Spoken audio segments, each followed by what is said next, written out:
Before I get onto this Smackdown review, I'm just going to give you my brief thoughts on TLC, and I mean brief thoughts. I did actually watch the pay-per-view. I didn't really think too much of it. I was really trying to watch it more as a fan rather than a person who was going to be, picking it apart and reviewing it afterwards. All I can say is that the pay-per-view had a couple of decent matches, a fair amount of filler in there as well, and the main event, which was supposed to be this epic match, first time in 11 years or whatever, and the first time we're crowning a WWE World Heavyweight Champion, wasn't really that epic. I mean, who the hell actually thought this match was epic? So, I guess on the balance of things, it was an okay pay-per-view to watch. I did actually watch it, even though it was more background noise, really, for me than anything else, as I was playing Football Manager 2014. You Brits out there who watch football and soccer know exactly what I'm talking about. That can take hours out of your life. As for Raw, though, I got some stuff to say about Raw. I watched Raw as well, once again in the background. I can't really watch Raw in the foreground fully as I just get bored of it and I want to go to bed. But there was a really good main event between Randy Orton and Daniel Bryan. Probably one of the best matches we've seen all year, in my opinion. Would have been good to see that in the main event of TLC, but I guess we're not really going down there. And I guess from the finish where Orton low-blowed Bryan and John Cena came out and Orton, took him out, I'm guessing this will lead to some sort of triple threat match down the line, maybe at the Royal Rumble. Some people are saying they're going to be doing like a WrestleMania, 20 type match at WrestleMania 30 with these three. But if you look at it, it does kind of make sense. I mean, all three of these guys have been intertwining with each other ever since SummerSlam. You had Daniel Bryan and John Cena. Daniel Bryan beat Cena. Randy Orton and Daniel Bryan have been involved with a feud throughout the latter half of this year. And recently, Orton and Cena, as well as their other history they've had in previous years, they've been feuding as well. So in a really funny way, these three guys have got so much going on between each other right now that it would make sense for them to have a triple threat match down the line and maybe get to a singles match at WrestleMania or Elimination Chamber or something like that. But anyway, that's enough about TLC and Raw. I'm going to go on to the show that, well, I'm supposed to review. That's Smackdown. I guess the one good thing about having one main champion now is the fact that that one main champion is going to be on Raw and Smackdown. Kind of like when you used to be in the Attitude Era, when Austin or Rock used to be the champion and they were on Raw and Smackdown. So we're always going to be seeing the main guy on the roster, whether that be John Cena, Randy Orton with the belt, or Daniel Bryan or whatever. And we opened with the WWE World Heavyweight Champion, Randy Orton, talking about basically what happened on Raw. We had Cena coming out, calling Orton a coward, then Daniel Bryan come out saying he is better than Orton, etc. Out comes The Shield and CM Punk, and this sets up a six-man tag match main event for later on in the night. It was your standard Smackdown opener, which led to a somewhat interesting main event. That's really all I can say about this segment. But the fact they've got Orton, Cena, and Daniel Bryan in the ring, really, to me, tells me they're going to be doing something down the line with these three guys, possibly at Royal Rumble. It would be a match I would want to see. And let's face it, it's a match we haven't seen before, which is very rare in the WWE now. Biggie Langston, the IC champion, had a match with Jack Swagger on this show. Biggie Langston has now, I believe, beaten both members of the Real Americans in a week. And I say this, at least this is a good way of giving a mid-card champion some momentum. Also, what happened later on in the night gave him even more momentum. But giving wins over guys like Cesaro and Swagger and other mid-carders is a good way to keep this guy going until Royal Rumble, where he may have a good run in the Rumble. He may have a match against Mark Henry, which I believe they are actually going to build to maybe towards Royal Rumble or WrestleMania. They'll probably rush it and do it at Royal Rumble. You know what WWE are like, because they're really emphasizing the fact that Biggie Langston and Mark Henry are friends and are a tag team. And usually when that's happening, they're going to end up turning on each other. As for Biggie Langston's match at TLC against Damien Sandow, it was just That's all it really was to me. Honest question. When the Divas segment come up, did you skip the segment? Because I did, and I've been doing it on a consistent basis for quite some time now. And the problem isn't with the people involved. I can see these girls trying. I can see AJ Lee trying. I can see Brie Bella trying. She is getting a lot better, especially as she's turned a babyface. But I just don't care, because it just always seems to be Tamina versus potential challenger or random tag match involving champion and potential challenger. And there really isn't much compelling about that. There's no storylines, or it doesn't really feel like there's much writing in the Divas division right now. I mean, is Brie Bella going to be the next contender to the champion? We don't know. But, as you say, AJ Lee is a champion I don't have too much of an issue with, because I think she is on a pedestal right now in terms of the diva. She's the only real diva with some kind of character or presence, in my opinion. But even that, just because of the way it's being written and booked for right now, I just don't care.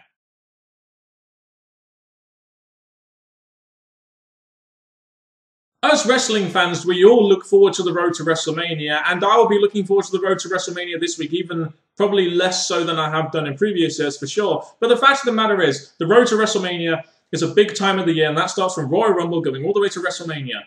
But in my opinion, the road to the Royal Rumble isn't an exciting journey at all, because it's generally full of filler. There's only really 2 or 3 storylines going on in the WWE, and the rest is just filler due to the writers pretty much depending a lot on the Royal Rumble taking up 1/3 of the pay-per-view and not really writing or intertwining many stories within the Royal Rumble match, which they used to do some time ago.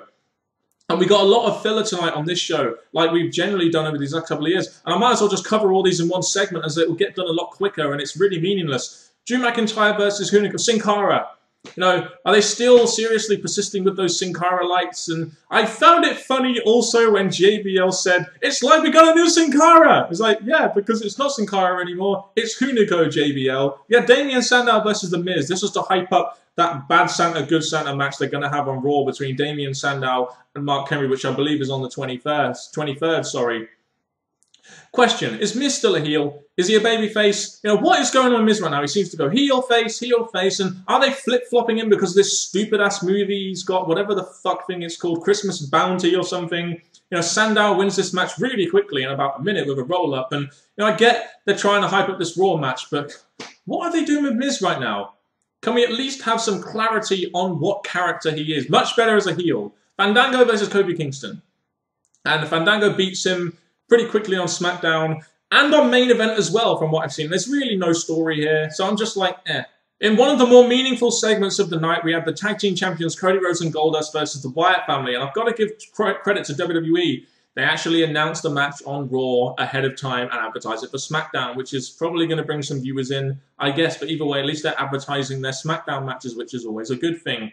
This match itself was pretty solid, in my opinion. When you've got an interesting tag team in the brothers, Cody Rhodes and Goldust, and the Wyatt family in there with Bray Wyatt, you've got an interesting face tag team and an interesting heel tag team. And when the teams that are going against each other are interested, you know, are interesting characters and maybe given some kind of reason to face off, then it makes for an interesting match, even if the match maybe isn't all that great. But this was a pretty solid tag match, in my opinion. And by the result, the Wyatt family going over the tag champs, I do wonder if they're lining up the Wyatt family for a shot at the tag team championships, maybe. You know, there have been reports in the dirt sheets that Luke Harper and Eric Rowan are going to be getting some kind of tag team push down the line. And, you know, they've just had Ray and Big Show beat them as well. So maybe they're going to have some kind of title match and then on free TV at some point, maybe the New Year, as that's generally what they do on the New Year, Raw and SmackDown. And then the Wyatt family get a shot at Royal Rumble. You know, who really knows right now? It's very early on in the Royal Rumble build. So it's not been a good week for the tag champions this week. They lost to Ray and Big Show. Now they've lost to the Wyatt family. You know, and they had a pretty decent, you know, pretty good, you know, 4-way elimination match, tag team match at the pay-per-view, in my opinion, as well. As for the post-match, Daniel Bryan comes out cleaning house on the Wyatt family with a chair, and then later on in the night, the Wyatt family take him out and throw him over a ledge. So you got some pretty good storyline continuance here. Maybe this is going to be one of those storylines that actually has a match at Royal Rumble, you know, Daniel Bryan versus Bray Wyatt or something, while the Wyatt family are chasing the tag titles. Or maybe this is going to be one of those feuds, you know, maybe like with CM Punk and The Shield, that's going to be more intertwined with the Royal Rumble, kind of like when Cena went against the Nexus and everything like that back in 2010/2011. So this could be some interesting stuff going forward. And it's not very often that WWE actually writes feuds going into the Royal Rumble. Usually they're not that multi-layered. One more thing before I leave this segment, though. Does it seem like right now Goldust is way more over than Cody Rhodes? Now, it's interesting, when WWE bring back an Attitude Era star that was over like Goldust and was so unique, he's actually getting more over, and the fans want to see Goldust more than they want to see Cody Rhodes. And I'm like, my God, the focus was really supposed to be on Cody Rhodes here, and it seems like Goldust is getting a lot of the focus now because the fans are really liking him. You know, of course, maybe further down the line when they lose the tag champions, it will lead to Goldust putting over Cody Rhodes, and this won't matter too much, but the fans really like Goldust. They really do. So because of the attack on Daniel Bryan, John Cena and CM Punk are forced to go out against The Shield in the main event in a 2-on-3 handicap match. And, you know, I could go through all the bullshit. You know, CM Punk can beat Shield 3-on-1, but then he loses a 6-man tag match on Raw where the odds are even. But you know what? Just forget about that shit. You know, I don't really want to go into it. It just gives me too much of a headache, logic sometimes. The match pretty much gets thrown out. All hell breaks loose. And, you know, you had the Shield taking out John Cena and CM Punk And I really thought here Daniel Bryan was going to come out at some point, even though he came out in the tag team segment. But instead of Daniel Bryan, we had Big E Langston coming out to make the save. And you know what? I could say, why didn't he come out a lot sooner when CM Punk and John Cena were getting their asses handed to him? But at the same time, I could say, what a great way to make your Intercontinental Champion and young star feel more important by having him come out there and take out the Shield and be the focus of this main event segment. Be the saviour for John Cena and CM Punk, who are two of the biggest babyface stars in WWE right now. So it's very good in my opinion, even though I'm not sure how long this will last. It's very good in my opinion that WWE put the focus on someone else. Instead of the focus being on Randy Orton and John Cena, the focus this week was on Big E Langston and Cody Rhodes and Goldust and the Wyatt family. And it's just good sometimes to see focus on other people ending shows other than the usual suspects. Daniel Bryan, sorry, not Daniel Bryan, even though he has been in the main events a lot lately, like John Cena and Randy Orton, Daniel Bryan, CM Punk, ending the show with Big E Langston.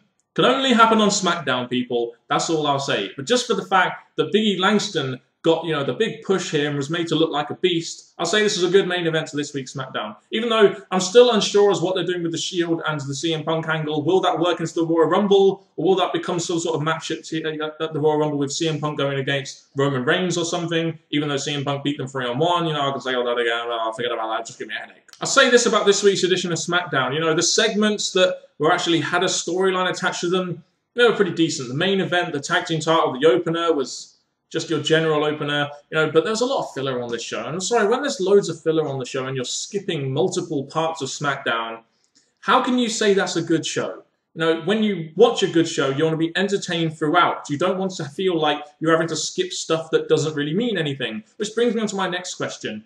Going into the Royal Rumble, why can't WWE build some feuds between some people, other than just having them have a match, then another match, then another match? Can we not build some storylines and make some multi-layers to the storytelling in the ring right now on Raw and SmackDown? Going into the Royal Rumble, we're going to be needing some storylines, and the filler is just going to get so excessive that you're only going to have maybe 2 or 3 segments on the show that actually mean anything, and the rest is just going to be shit and boring and meaningless, and people aren't going to tune into it, and that might mean the ratings go down a little bit. I don't know. We'll check out this SmackDown rating when it comes out, I believe, Saturday/Sunday. But anyway, 2 segments were decent.